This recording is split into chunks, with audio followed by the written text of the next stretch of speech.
Di atas ring, setiap kekalahan adalah luka yang terbuka.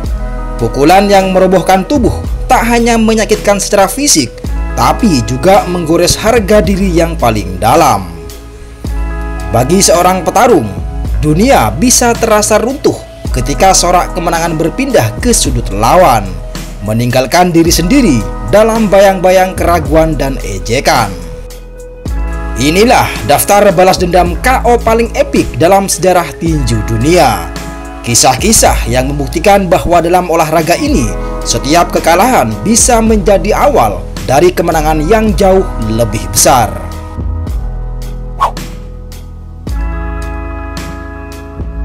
Pada 19 Juni 1936 di Yankee Stadium, Joe Louis datang sebagai petinju muda tak terkalahkan dengan reputasi mengerikan.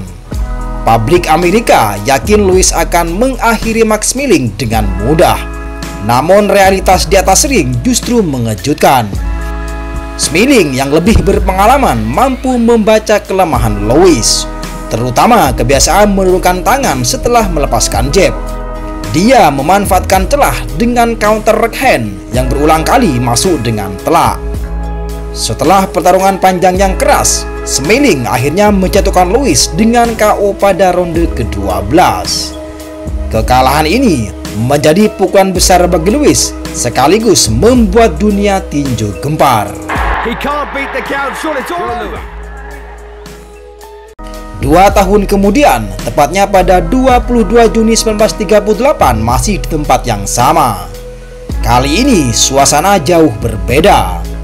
Joe Louis datang dengan tekad membalas dendam, sementara Schmeling membawa tekanan politik karena menjadi simbol Jerman Nazi di tengah memanasnya situasi menjelang Perang Dunia Kedua. Joe Louis langsung tampil agresif sejak bel berbunyi. Dia tidak memberikan kesempatan Schmeling untuk mengembangkan strategi. Serangkaian pukulan cepat dan keras menghantam tubuh serta kepala lawannya.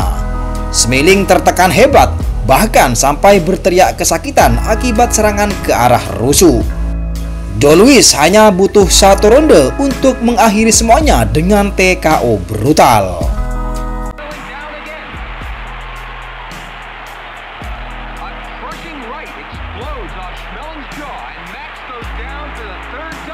Kemenangan ini bukan sekedar balas dendam pribadi bagi Joe Louis, tetapi juga kemenangan simbolis bagi Amerika Serikat. Duel ini dikenang sebagai salah satu pertarungan paling bersejarah dalam dunia tinju karena syarat makna politik, nasionalisme, dan tentu saja drama balas dendam yang sempurna.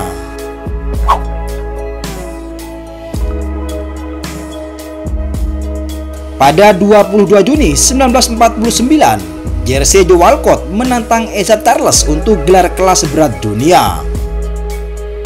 Walcott yang dikenal sebagai petinju cerdik mencoba menekan dengan pengalaman, namun Charles tampil dominan dengan kecepatan dan kombinasi pukulan yang rapi. Setelah 15 ronde penuh, juri memberikan kemenangan unanimous decision kepada Isaiah Charles. 2 tahun kemudian, keduanya kembali bertemu pada 7 Maret 1951 di Olympia Stadium.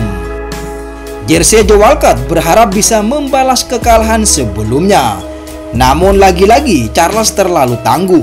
Pertarungan berlangsung 15 ronde penuh dan sekali lagi Walcott harus menerima kekalahan lewat angka mutlak.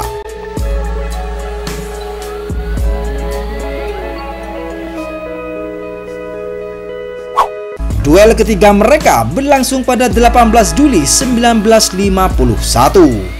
Walcott yang berusia lebih tua justru tampil dengan motivasi balas dendam luar biasa. Pada ronde ke-7, dia melepaskan hook keras ke arah rahang Charles yang membuat sang juara terjatuh tak mampu bangkit.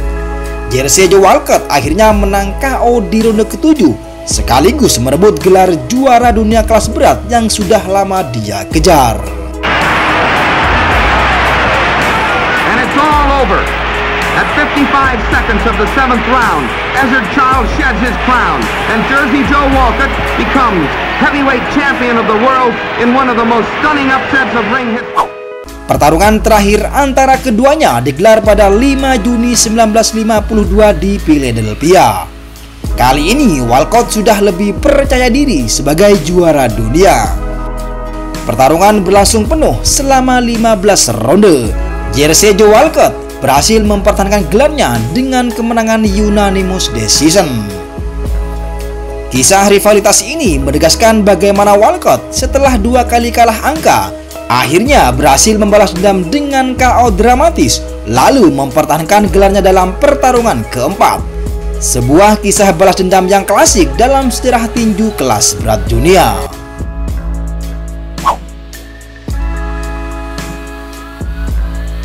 Pada 26 Juni 1959 di Yankee Stadium, Floyd Patterson mempertahankan gelar juara dunia kelas berat melawan petinju asal Swedia Ingemar Johansson. Patterson yang dikenal cepat dan lincah diprediksi akan menang dengan mudah. Namun Johansson tampil mengejutkan dengan kekuatan pukulan kanannya yang dijuluki Ingus Bingo. Pada ronde ketiga, sebuah kombinasi brutal dari Johansson menjatuhkan Patterson berkali-kali. Wasit akhirnya menghentikan pertarungan dan Johansson menang KO di ronde ketiga ini.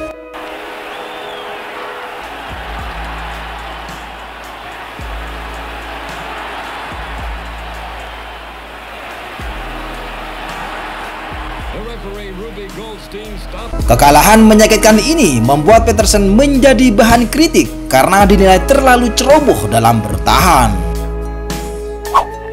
Kemudian rematch digelar pada 20 Juni 1960 di Polo Grounds, New York. Patterson datang dengan motivasi besar untuk merebut kembali gelar juara dunia yang hilang. Kali ini dia tampil jauh lebih disiplin. Patterson menghindari overhand kanan khas Johansson dengan gerakan kepala yang lincah sambil masuk menyerang dengan kombinasi cepat. Kemudian pada ronde kelima, sebuah hook keras dari Patterson mendarat telak dan membuat Johansson jatuh tidak bergerak. Floyd Patterson menang KO di ronde kelima dan kembali menjadi juara dunia kelas berat. Balas dendamnya kepada Johansson menandai momen penting dalam karirnya dan menjadi inspirasi bagi banyak petinju setelahnya. And the first man ever to regain the heavyweight championship, the winner, Floyd Patterson. Di pertarungan ketiga, keduanya kembali bertemu pada 13 Maret 1961. Pertarungan ini menjadi penentu siapa yang benar-benar lebih baik. Floyd Patterson sudah menemukan kuncinya dengan kombinasi cepat dan ketahanan mental kuat. Dia menjatuhkan Johansson 2 kali sebelum akhirnya menang KO di ronde ke-6. Dengan hasil ini, Floyd Patterson bukan hanya berhasil membalas dendam, tetapi juga membuktikan dirinya sebagai petinju yang pantang menyerah dan salah satu juara dunia kelas berat paling bersejarah.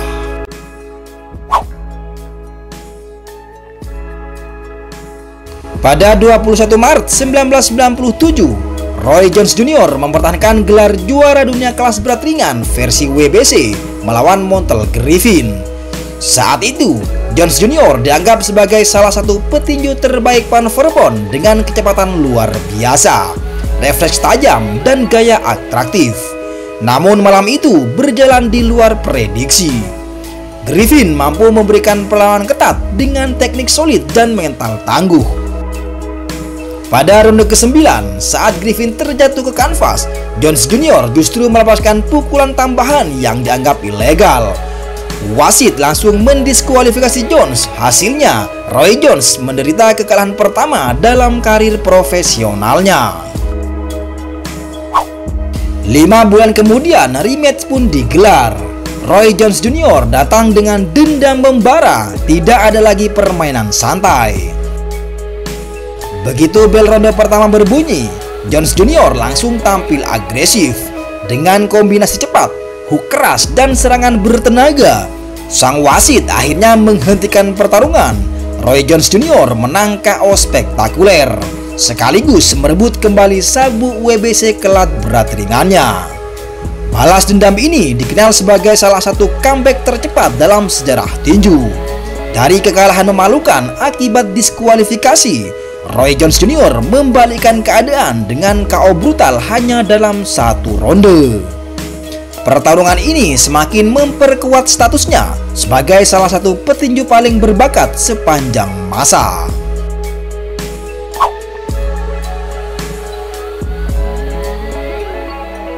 Pada 10 Juli 1951, Sugar Ray Robinson yang saat itu dianggap sebagai petinju terbaik datang dengan status juara dunia kelas menengah. Dia sudah punya rekor luar biasa dan hampir tak tersentuh.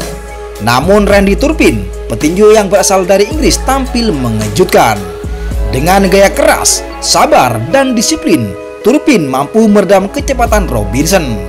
Sepanjang 15 ronde, Turpin lebih banyak mendaratkan pukulan bersih, sementara Robinson kesulitan mencari ritme.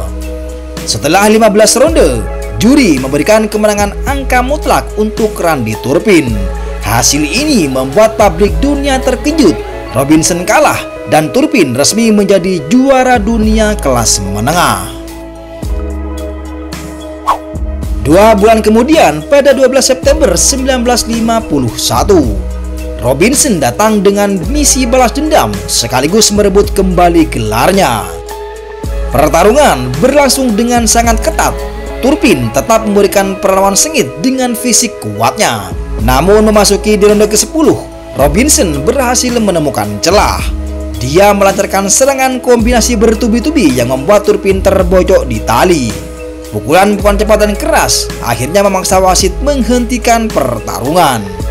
Sugar Ray Robinson menang TKO di ronde ke-10 dan kembali merebut sabuk juara dunia. Balas dendam Robinson atas Turpin menjadi salah satu kisah klasik dalam tinju. Dari kekalahan mengejutkan di Inggris, dia bangkit 2 bulan kemudian dengan performa dominan di hadapan publik Amerika. Rivalitas singkat ini juga menambah legenda Sugar Ray Robinson sebagai petinju terhebat sepanjang masa. And I'm not sure they would have let him come out.